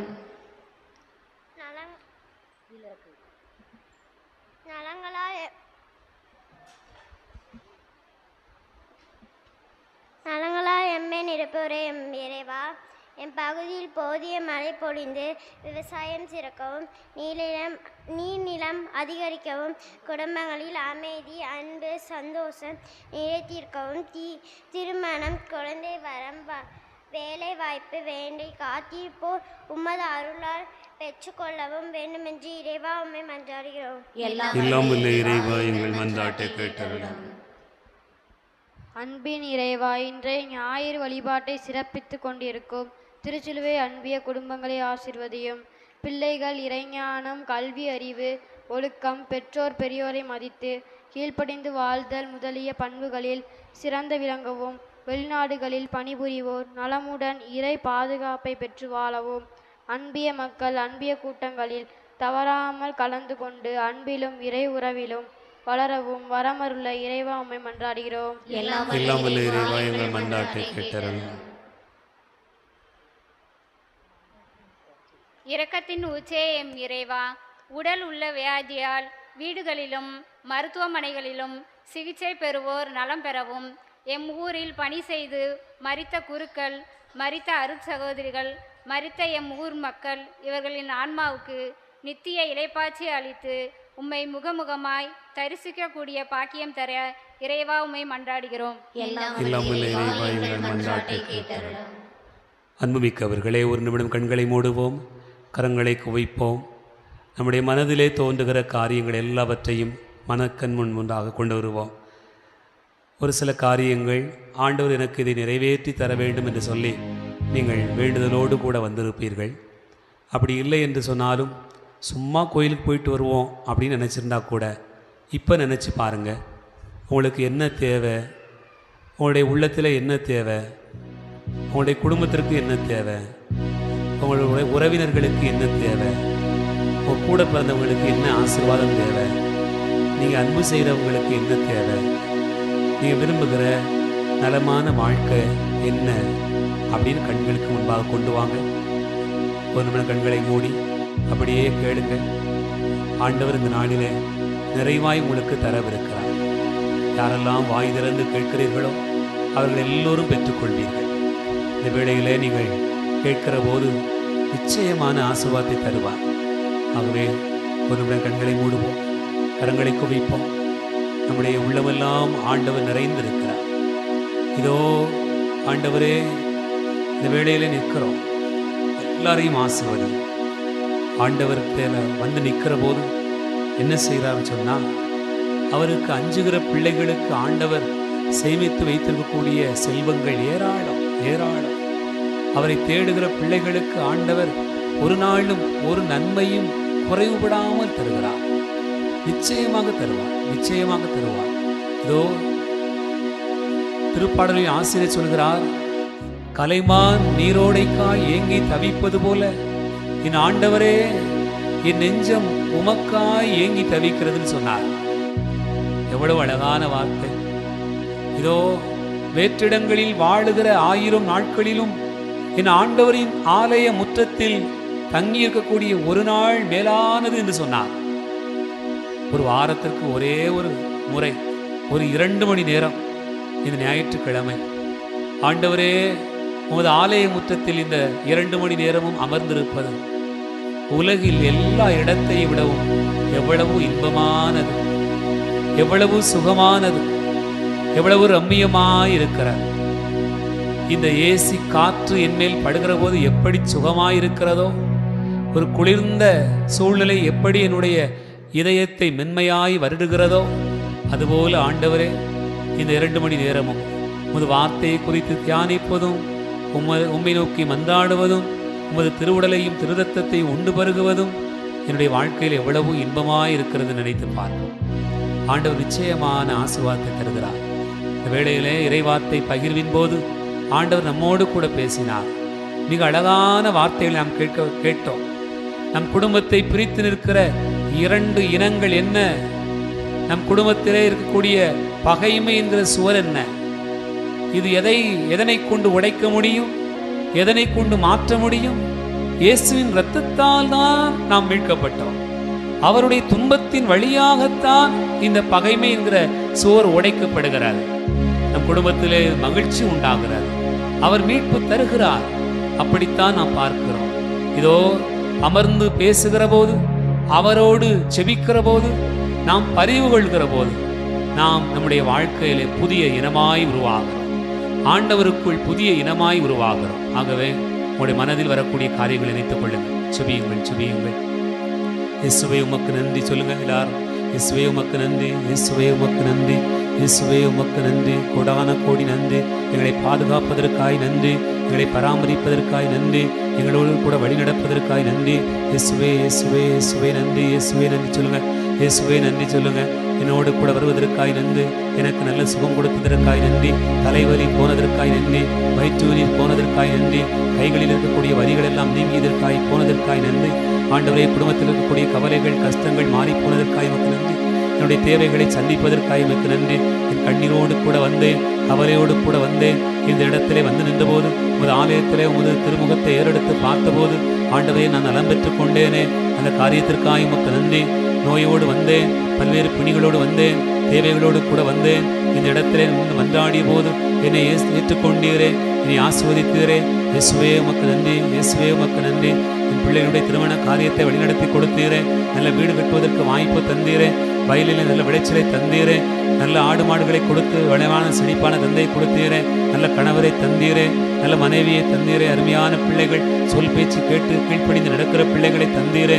ஆண்டவரே, அதற்காக உமக்கு நன்றி சொல்லுங்க. வாய் திறந்து சொல்லுங்க. இயேசுவுக்கு நன்றி சொல்லுங்க, நன்றி சொல்லுங்க, நன்றி சொல்லுங்க. எல்லா விதத்திலும் நன்றி சொல்லுங்க, நன்றி சொல்லுங்க. நன்றி சொல்லுகிற உள்ளிடத்திலே ஆண்டவர் குடியிருக்கிறார். நன்றி சொல்லுகிற பிள்ளைகளை ஆண்டவர் ஆசீர்வதிக்கிறார். அவரே கேட்கிறார், இன்னுமா எல்லோரும் நலம் பெறவில்லையா? நீ ஒருவன் மட்டும்தான் நலம் பெற்றுக் கொண்டாயா என்று கேட்கிறார். அதே போல நன்றி சொல்கிற பிள்ளைகளை பார்த்து ஆண்டவர் ஆசீர்வதிக்கிறார். அவர் அப்பத்தை எடுத்தார், நன்றி சொன்னார். அது 12 கூடைகள் மிஞ்சுகிற அளவுக்கு மிஞ்சியது. அதே போல நன்றி சொல்கிற பிள்ளைகளுடைய வீடுகளிலே மிஞ்சும். நன்றி சொல்கிற பிள்ளைகளுடைய ஆடு மாடுகள் செழிக்கும். நன்றி சொல்கிற பிள்ளைகளுடைய கணவர் இன்னும் செழிப்பாய் வளர்ந்து நிற்பார். வளமாய் அவர் செல்வமாய் மாறி நிற்பார். அவர் உழைக்கிற உழைப்பெல்லாம் குடும்பத்திலே தங்கும். நன்றி சொல்கிற பிள்ளைகளுக்கு ஆண்டவர் அந்த அளவாய் உயர்த்துகிறார். அவருடைய வாழ்வை மேன்மையாய் வைக்கிறார். ஆண்டவர் எப்போதும் அவர்களோடு கூட இருக்கிறார். ஆண்டவர் அவர்களுடைய செல்வங்களை ஒரு நாள் குறைவிடாமல் பார்த்து கொள்கிறார். இதோ 500 ரூபாய் தான் இருக்கிறது, 5000 ரூபாய் தான் இருக்கிறது, 50,000 ரூபாய் தான் இருக்கிறது என்று சொல்லி புலம்புவர்களை விடவும் 500 இருக்கிறது, 5000 இருக்கிறது, 50,000 இருக்கிறது. ஆண்டவர் எனக்கு ஆசீர்வதித்திருக்கிறார். ஆண்டவருக்கு நன்றி என்று சொல்லுங்கள். 500 5000 மாறும், 5000 50,000 மாறும், 50,000 5 லட்சமாக மாறும். ஏனென்றால் ஆண்டவர் அப்படித்தான் செய்தார். 5 அப்பங்களையும் 2 மீன்களையும் எடுத்து நன்றி கூறிய போது 12 கூடைகள் மிஞ்சியது. 5000 பேருக்கு மேல் உணவு உண்டார்கள். ஏராளமான மீன்கள் மிச்சம் வரக்கூடிய அளவுக்கு ஆண்டவரை நம்பிய பிள்ளைகளுக்கு உண்டானது. இந்த வேளையிலே ஜெபிப்போம், ஜெபிப்போம். ஆண்டவரே உமக்கு நன்றி, இயேசுவே உமக்கு நன்றி, தாவீதின் மகனே உமக்கு நன்றி, எங்களை பராமரிப்பதற்காக பாதுகாப்பதற்காக உமக்கு நன்றி. இயேசுவே இயேசுவே இந்த வேளையில் ஜெபிக்கிறோம், குடும்பத்திலே ஒப்பு கொடுத்து ஜெபிக்கிறோம். எல்லா பிள்ளைகளையும் ஆசீர்வதி. கண்ணீரோடு கவலையோடு வந்திருக்கக்கூடிய பிள்ளைகளை ஆசீர்வதி. என் கணவர் என்னை கவனித்துக் கொள்ளவில்லை, என் பிள்ளை என்னை கைவிட்டு விட்டான், என் மகள் சரியில்லை, என் மகன் சரியில்லை, என்னுடைய குடும்பத்தில் ஏராளமான போராட்டங்கள் கவலைகள். ஆண்டவரே, உம்மை எண்ணி நான் யாரிடத்தில் போய் புலம்புவேன்? என் கண்ணீரை எங்கே சொல்லுவேன்? யார் என் சொல்லை கேட்பார்? யாரிடத்தில் போய் புலம்புவது? எங்காவது சொன்னால், ஏதாவது சொல்லிவிட்டால் என்னை இழிவுபடுத்தி விடுவார்களே, அவமானப்படுத்தி விடுவார்களே, அசிங்கம் ஏற்பட்டு விடுமே என்று சொல்லிக்கொண்டு கண்ணீரோடு கீழுடன் இருக்கிற எல்லா பிள்ளைகளையும் நோக்குவீராக. ஆண்டவரை ஆசீர்வதி. படிக்கிற பிள்ளைகளை ஆசீர்வதியும், கல்வி அறிவு ஞானத்தை தாரும். ஆலயத்தை தேடுகிற பிள்ளைகளை ஆசீர்வதியும், உமது வார்த்தைகளில் நிரப்புவீராக. இளையோருக்கான நல்ல வாழ்க்கையை கொடுப்பீராக, எதிர்காலத்தை கொடுப்பீராக, திருமண காரியத்தை நிறைவேற்றி கொடுப்பீராக. திருமணம் முடித்த பிள்ளைகளுக்கு நல்ல குழந்தை பாக்கியத்தை கொடுப்பீராக. கண்ணீரோடு ஜெபிக்கிற பிள்ளைகளை ஆசீர்வதி. நோய்களினால் பிணிகளினால் மருத்துவமனைகளிலே நோயேற்றக்கூடிய மருத்துவமனைகளிலே பல்வேறு நிலைகளில் இருக்கக்கூடிய எல்லா பிள்ளைகளையும் ஆசீர்வதியும். வெளி ஊர்களிலே வெளிநாடுகளில் வேலை செய்கிற எல்லா பிள்ளைகளையும் ஆசீர்வதி. ஆண்டவரே, இந்த நாளிலே உமது அன்பால் ஆசீர்வதிப்பீராக. எங்கள் எல்லோரையும் உமது இரத்தத்தால் புதிய இனமாய் மாற்றுவீராக. உமது இரத்தத்தால் எங்களுடைய வாழ்க்கையை பகைத்து நிற்கக்கூடிய சுவரை உடைத்தெறிவீராக. என் குடும்பத்தை பிரிந்திருக்கிற என் கணவர் மனைவி என்கிற பேசாமல் இருக்கிற ஒரு குடும்பத்தில், அதே போல பிள்ளைகள் பெற்றோருக்கு உறவில்லாத நிலையான அந்த பகை என்கிற சுவர் முழுமையாய் உடைக்கப்படுவதாக. ஆசீர்வாதத்தால் நிரப்பும், வல்லமையால் நிரப்பும். ஆண்டவரே, இந்த வேளையில் ஜெபிக்கிறோம், எல்லாருக்குமான தேவைகளுக்காக ஜெபிக்கிறோம். நல்ல விவசாயத்தை செழிப்பை கொடுப்பீராக. எங்கள் பகுதியில் நல்ல மழையை கொடுப்பீராக. காலந்தோறும் கடந்த ஆண்டுகளிலே நீங்கள் எங்களுக்கு செய்திருக்கக்கூடிய பருவ மழைக்காக பருவ காலத்தில் செய்ய வேண்டிய எல்லா காரியத்தையும் செய்து முடித்தீரே ஆண்டவரே. அதே போல நாங்கள் உமக்கு செலுத்த வேண்டிய நன்றிகளை காணிக்கையாக ஒப்புக் கொடுக்கிறோம். எங்களுக்கு செய்ய வேண்டிய எல்லா விதமான நல்ல காரியங்களை, வளமான காரியங்களை, செழிப்பை, வளமையை, மழையை, நல்ல சூழ்நிலையை, ஒற்றுமையை, உறவை எல்லாருக்கும் வழங்குவீராக. பகை மறந்து சகோதர சகோதரிகளுக்குள்ளாக வாஞ்சையோடு வாழ்வதற்கான, ஒற்றுமையோடு இணைந்து வாழ்வதற்கான அன்பான காரியங்களை நிறைவேற்றி கொடுப்பீராக. எமது பங்கு முழுக்க உமது அன்பின் ஆசீர்வாதத்தின் நிழல், உமது வல்லமையான கரம் முழுமையாக செயல்பட்டு நாங்கள் புதிய இனமாய், புதிய மக்களினமாய், இயேசுவின் சிலுவையில் பிறந்த புதிய இனமாய் நாங்கள் எங்களையே மாற்ற எங்களுக்குள் செயலாற்றும்படியாக ஜெபிக்கிறோம். இயேசுவே உமக்கு நன்றி. இயேசுவே உமக்கு நன்றி சொல்லுங்க, வாய் திறந்து சொல்லுங்க. இயேசுவை எங்களை ஆராதிப்பதற்காய், எங்களை ஆஸ்வதிப்பதற்காய் உமக்கு நன்றி. இயேசுவே நன்றி, இயேசுவே நன்றி, இயேசுவே நன்றி, இயேசுவே நன்றி. என் ஜெபம் கேளும் நல்ல பிதாவே, ஆமென். அமருவோம். காணிக்கைப்பாடல்.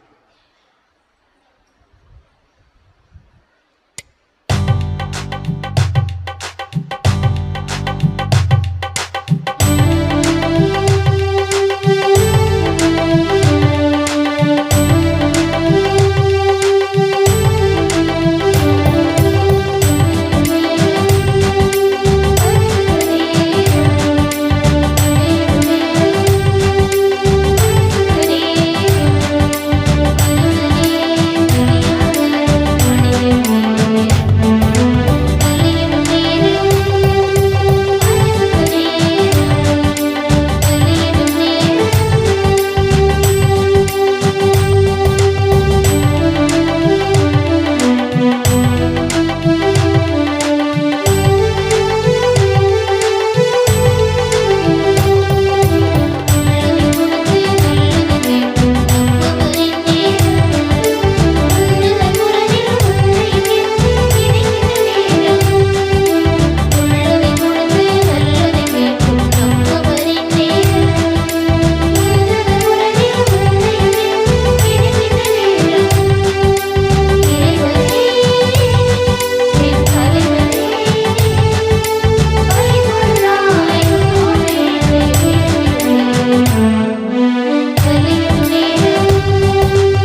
சகோதர சகோதரிகளே, என்னுடையதும் உங்களுடையதுமான இந்த பலி எல்லாம் வல்ல தந்தையாகிறவனுக்கு ஏற்றதாகும்படி செபியுங்கள். ஆண்டவர் தமது பேரின் புகழ்ச்சிக்காகவும் மாட்சிக்காகவும் நமது நன்மைக்காகவும் புனித திரு அவை அனைத்து நலனுக்காகவும் உமது கையிலிருந்து பலியை ஏற்றுக்கொள்வாராக. இறைவா, பழைய ஏற்பாட்டின் பல்வேறு பலிகள் திருமகனின் நிறைவான ஒரே பலியில் முழுமை பெறச் செய்தருளினீ. ஆபேலின் காணிக்கைகள் மீது ஆசி வழங்கி புனிதப்படுத்தியது போல உமது ஆட்சியின் மேன்மைக்காக இறைப்பற்றுள்ள அடியார்கள் ஒவ்வொருவரும் செலுத்தும் பலியை ஏற்று அது அனைவரின் மீட்புக்கும் பயன்படச் செய்ய வேண்டும் என்று எங்கள் ஆண்டவராகிய கிறிஸ்து வழியாக உம்மை மன்றாடுகிறோம்.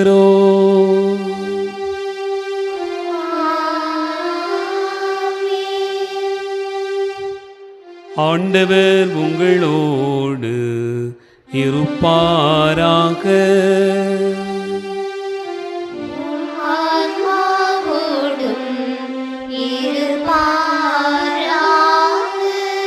இதயங்களை மேலே எழுப்புங்கள்.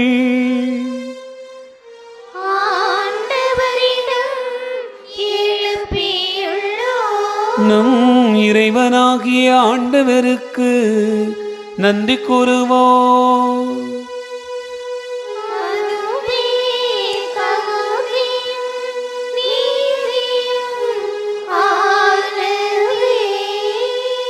ஆண்டவரே, தூயவரான தந்தையே, என்று வாழும் எல்லாம் வல்ல இறைவா, எங்கள் ஆண்டவராகிய கிறிஸ்து வழியாக எந்நாளுமிடத்திலும் நாங்கள் உமக்கு நன்றி செலுத்துவது மெய்யாகவே தகுதி நீதியுமாகும்.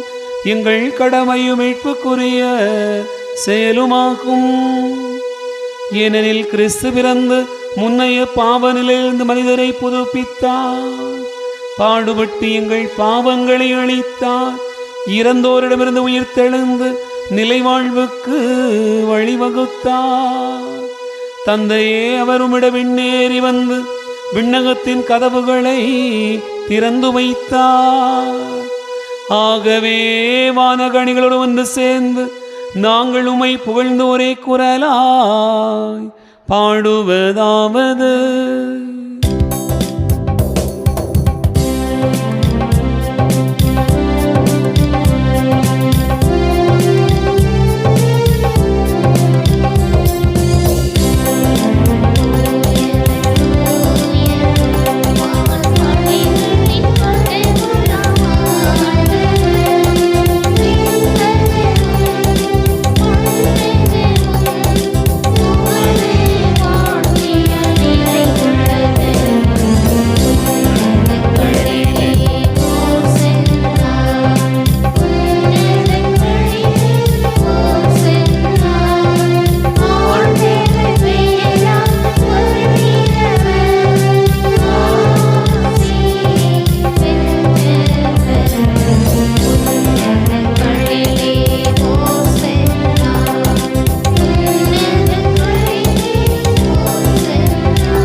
ஆண்டவரே, நீர் மெய்யாகவே தூயவர், தூய்மை அனைத்துக்கும் ஊற்று. ஆகவே உம்முடைய ஆவியை பொழிந்து இக்காணிக்கைகளை தூய்மைப்படுத்த உம்மை வேண்டுகிறோம். இவ்வாறு எங்கள் ஆண்டவர் இயேசு கிறிஸ்துவின் உடலாகவும் இரத்தமாகவும் எங்களுக்கு இவை மாறுவனவாக. அவர் பாடுபட உளம் கனிந்து தம்மை கையளித்த போது அப்பத்தை எடுத்து நன்றி செலுத்தி அதை பிட்டு தம் சீடர்களுக்கு அளித்து அவர் கூறியதாவது: அனைவரும் இதிலிருந்து பெற்று உண்ணுங்கள், ஏனெனில் இது உங்களுக்காக கையளிக்கப்படும் என் உடல்.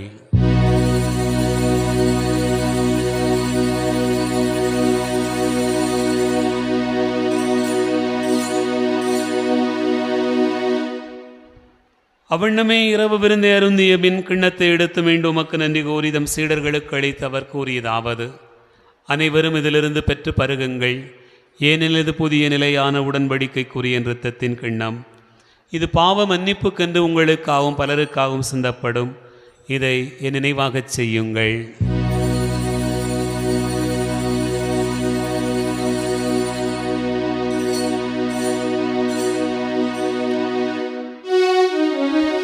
நம்பிக்கையின் மறை பொருள்.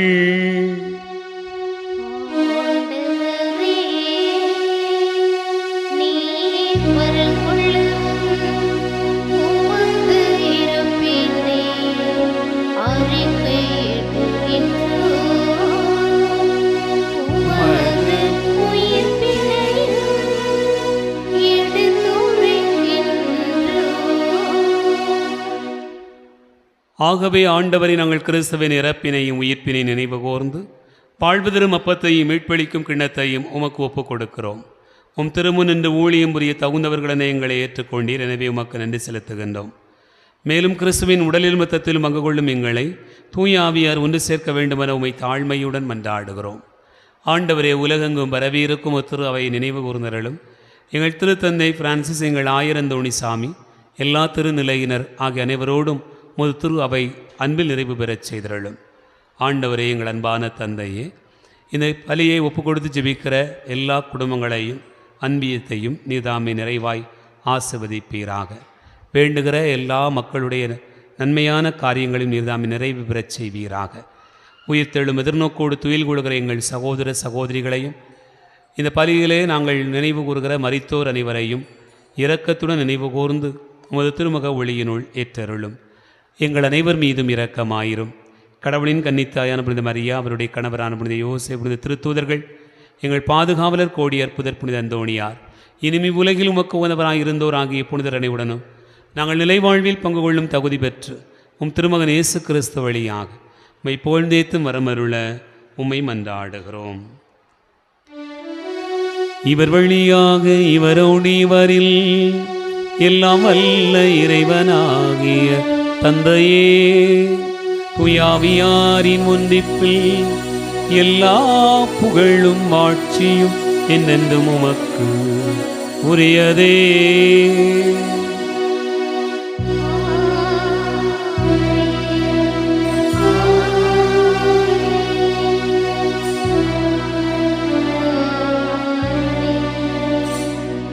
மீட்பரின் கட்டளையால் கற்பிக்கப்பட்டு இறைபிடிப்பினையால் பயிற்சி பெற்ற நாம் துணிந்து பாடுவோம்.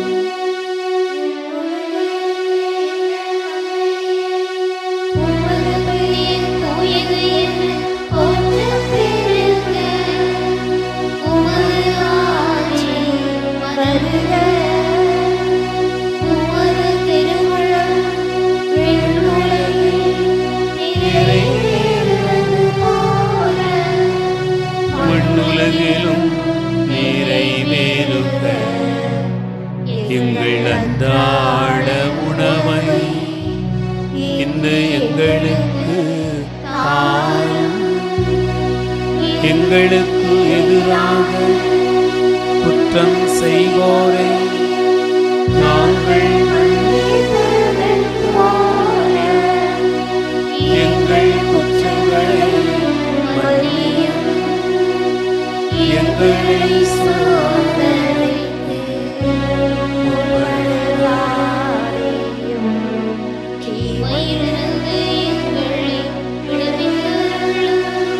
ஆண்டவரே, தீமை அனைத்திலிருந்தும் எங்களை விடுவித்து எங்கள் வாழ்நாளில் அமைதியை கனிவுடன் அருள உம்மை மன்றாடுகிறோம்.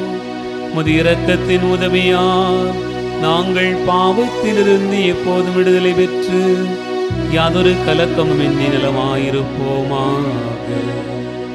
நாங்கள் எதிர்நோக்கி இருக்கும் பேரின்பத்துக்காகவும் எம் மீட்பராகிய இயேசு கிறிஸ்துவின் வருகைக்காகவும் காத்திருக்கின்றோம்.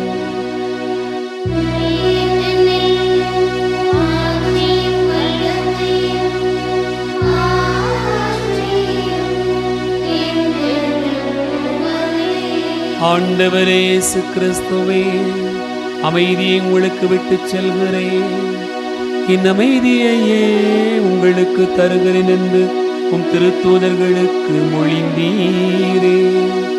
எங்கள் பாவங்களை பாராமல் உமது திரு அவையின் நம்பிக்கையை கண்ணோக்கி உமது திருவுளத்திற்கு ஏற்ப அதற்கு அமைதியும் ஒற்றுமையையும் அளித்தருள்வீராக.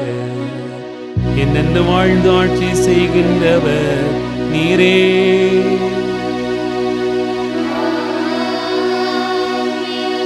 ஆண்டவருடைய அமைதி உங்களோடு என்றும் இருப்பதாக.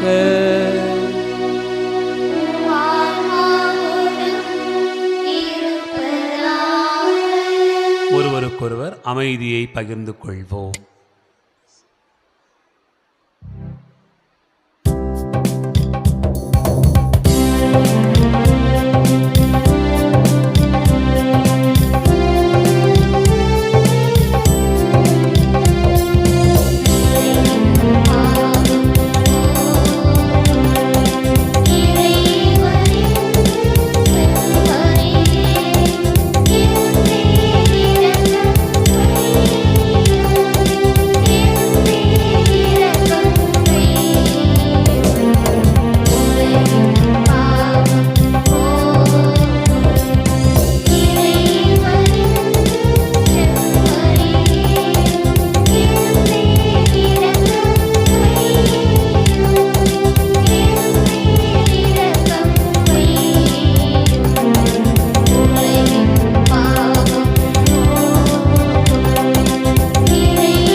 இதோ இறைவன் செம்மறி, இதோ உலகின் பாவங்களை போக்குகிறவர். செம்மறியின் விருந்துக்கு அழைக்க பெற்றோர் பேறு பெற்றோர்.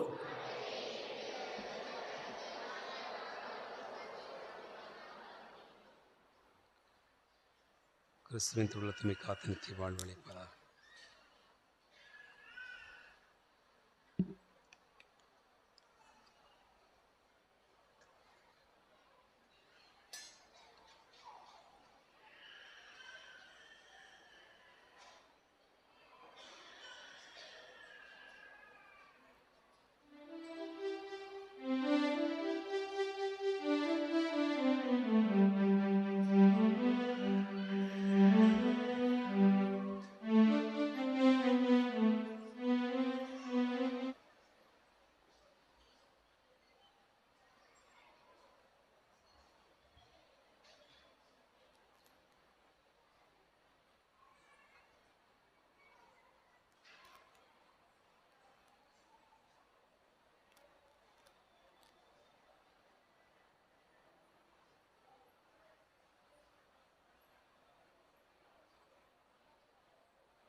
21 ஞாயிற்றுக்கிழமை பொதுக்கால 16ஆம் ஞாயிறு.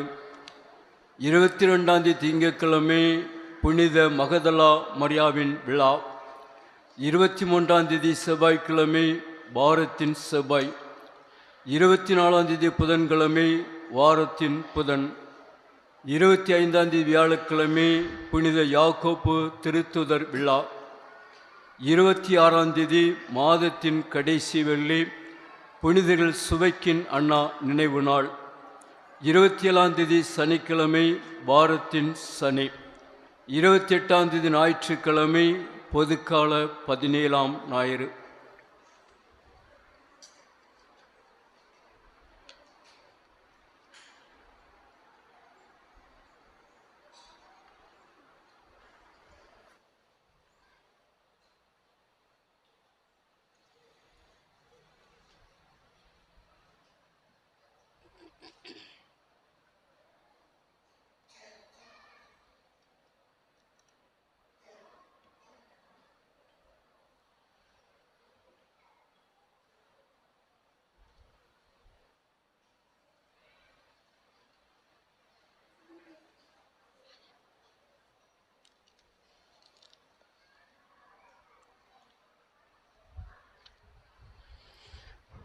ஆண்டவர் இயேசு கிறிஸ்துவில் அன்பு நிறைந்த சகோதர சகோதரிகளே, உங்கள் அனைவருக்கும் இயேசுவின் இனிய நாமத்தில் அன்பு கலந்த வணக்கத்தையும் வாழ்த்துக்களையும் தெரிவித்துக் கொள்கிறேன்.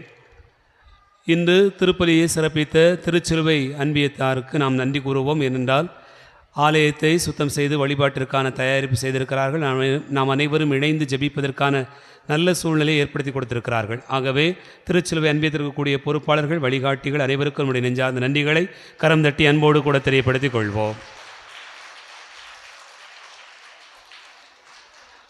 அன்பார்ந்தவர்களே, வருகின்ற ஞாயிற்றுக்கிழமை திருப்பலியை திரு இருதய அன்பியத்தார் சிறப்பிக்க அதற்கான தயாரிப்பு செய்திட அன்போடு கேட்டுக்கொள்ளுகிறேன்.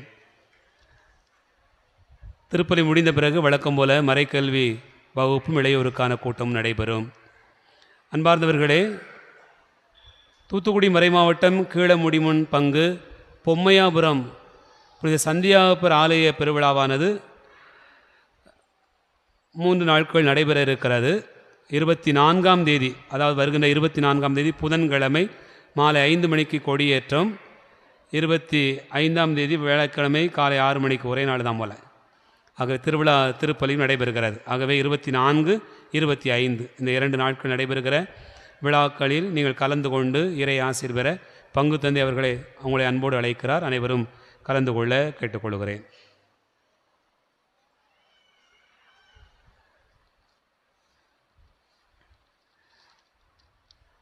அன்னை வேளாங்கண்ணி அன்பிய கூட்டமானது நாளை திங்கட்கிழமை மாலை 7 மணிக்கு ஸ்டீவன் புதுமை அவர்களுடைய இல்லத்தில் வைத்து நடைபெறுகிறது. ஆகவே அன்னை வேளாங்கண்ணி அன்பியத்தைச் சேர்ந்த இறைமக்கள் தவறாது கலந்து கொள்ள அன்போடு கேட்டுக்கொள்கிறோம். வியாகுல அன்னை அன்பிய கூட்டமானது திரு அல்போன்ஸ் அமலோற்பம் அவர்கள் இல்லத்தில் வைத்து நாளை இரவு 8 மணிக்கு நடைபெறுகிறது. ஆகவே வியாகுல அன்னை அன்பியத்தைச் சேர்ந்த இறைமக்கள் தவறாது கலந்து கொள்ள கேட்டுக்கொள்ளப்படுகிறீர்கள்.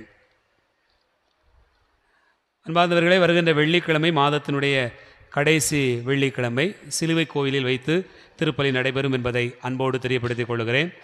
ஆகவே இறைமக்கள் சிலுவை கோயிலில் திரளாக கூடி ஆண்டவருக்கு நன்றி கூறி இறை ஆசீர் பெற அன்போடு அழைக்கிறேன். அன்பார்ந்தவர்களே, வருகின்ற வெள்ளிக்கிழமை நம்முடைய பள்ளியினுடைய விளையாட்டு விழா நடைபெறுகிறது. காலையில் தொடங்கி மாலையில் வரையிலும் விளையாட்டு போட்டிகள் நடைபெறுகிறது.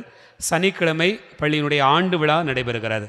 ஆகவே நம்முடைய பள்ளி வளாகத்திலும் பள்ளியினுடைய விளையாட்டு மைதானத்திலும் நடைபெறுகிற விளையாட்டு விழாவில் கலந்து கொள்ள, அதே போல் மறுநாள் சனிக்கிழமை நடைபெறுகிற ஆண்டு விழா நம்முடைய பள்ளி வளாகத்திற்குள்ளாக இருக்கக்கூடிய அந்த மேடையில் வைத்து நடைபெறுகிறது. அதிலும் கலந்து கொண்டு நம்முடைய பிள்ளைகளை உற்சாகப்படுத்த, நம்முடைய பள்ளியினுடைய வளர்ச்சியில் பங்கெடுக்க உங்கள் அனைவரையும் அன்போடு அழைக்கிறோம். இந்த வாரத்தில் பிறந்த நாள் கொண்டாடுகிற பிள்ளைகளை வாழ்த்துவோம்.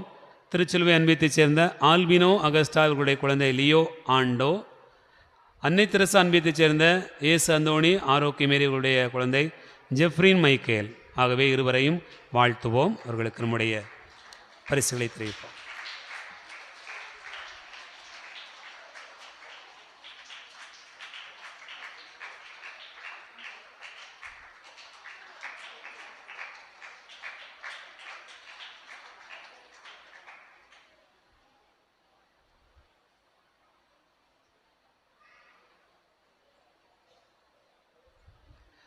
எழுந்து நிற்போம், ஆண்டவருக்கு நன்றி கூறுவோம்.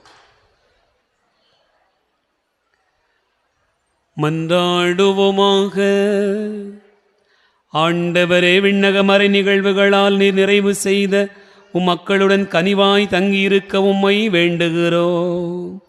பழைய நிலையிலிருந்து வாழ்வின் புதிய நிலைக்கு நாங்கள் கடந்து செல்லச் செய்ய வேண்டுமென்று எங்கள் ஆண்டவராகிய கிறிஸ்து வழியாக உம்மை மன்றாடுகிறோம். ஆண்டவர் உங்களோடு இருப்பாராக.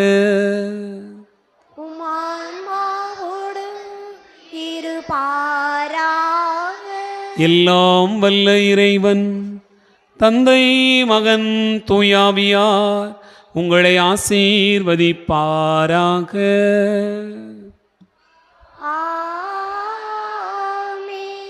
சென்று வாழுவோம். திருப்பலி நிறைவேறிற்று.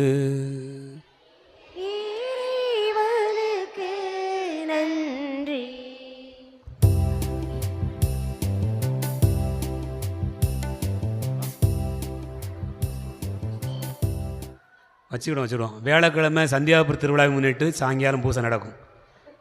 அது ஒரு பெரிய விஷயம் கிடையாது. சரி, வச்சுக்கிடுவோம் சார்.